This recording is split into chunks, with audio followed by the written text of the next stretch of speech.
Vous écoutez Le Monde aujourd'hui sur VOA Afrique. Nathalie Barge pour vous présenter cette édition. Maintenant, les dossiers du jour. En Guinée, des heurts ont opposé mardi les forces de l'ordre à des manifestants contestant la candidature du président Alpha Condé à un troisième mandat.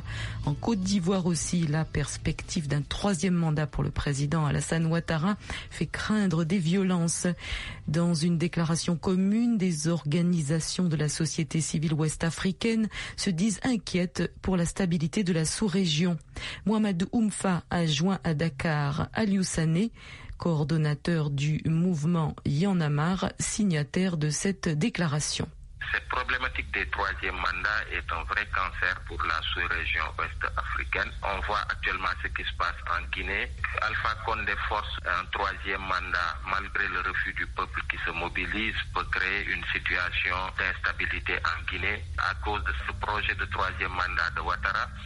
S'il y a de l'instabilité en Côte d'Ivoire, aucun pays de la sous-région ne sera épargné. Et on voit aussi toute la situation d'insécurité avec les menaces terroristes, le djihadisme dans certaines zones de notre sous-région, crée une instabilité dans nos pays de la sous-région. Ça crée le terreau en fait qui favorise l'avancée en fait de tout ce qui est djihadisme et terrorisme. Vous voyez ce qui se passe au Mali avec toutes les difficultés qu'il y a. Vous voyez au Sénégal avec Macky Sall qui n'est pas encore clair sur cette question-là. Les gens soupçonnent cette volonté-là.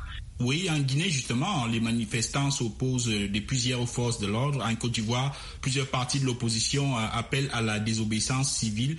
Est-ce que pour vous, c'est la meilleure façon de résoudre ce problème de mandat? Comment faire? Pour nous, la clé, c'est les citoyens de la CEDEAO. Il faut que la CEDEAO des citoyens et des peuples puisse harmoniser en fait ses positions, y aller ensemble dans le cadre d'une dynamique des peuples de la sous-région pour barrer la route en fait à tous ces projets de troisième mandat.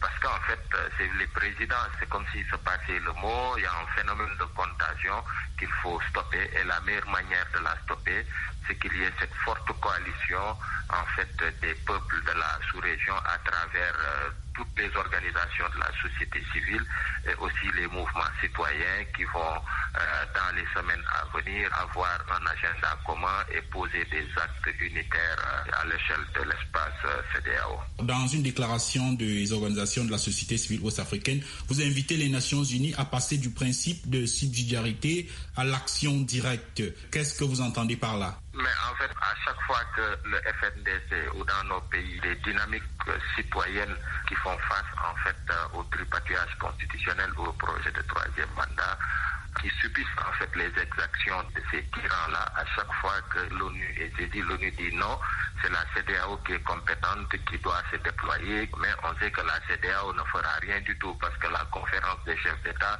est composée pour la plupart de ces chefs d'État même qui constituent le problème, qui veulent briguer un troisième mandat. Donc du coup, l'appel à l'endroit de l'ONU, c'est de prendre ses responsabilités, donc c'est ça. Aliou Sané est le coordonnateur du mouvement Y'en a marre au Sénégal.